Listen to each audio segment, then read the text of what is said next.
ప్రతి ఒక్కరూ పర్యావరణాన్ని పరిరక్షించుకోవాలని పిలుపునిచ్చారు ఎమ్మెల్యే వేముల ప్రశాంత్ రెడ్డి. 10 ఏళ్ల బీఆర్ఎస్ పాలనలో రాష్ట్రంలో 22% పచ్చదనం ఉంటే ప్రస్తుతం 31% పచ్చదనం పెరిగిందన్నారు.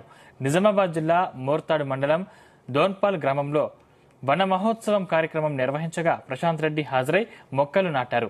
భవిష్యత్తు తరాలకు స్వచ్ఛమైన గాలి, వాయువు ఫలాలు అందించే విధంగా అందరం కృషి చేయాలని ఆయన కోరారు.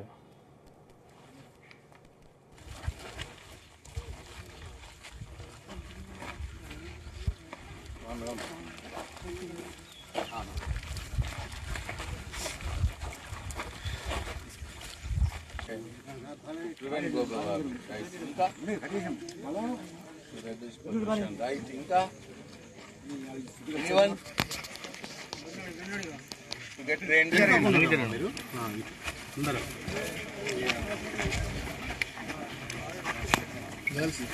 Girls, media.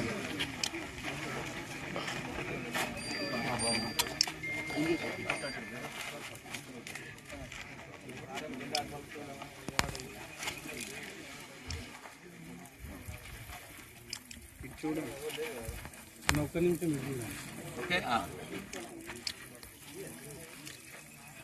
Okay.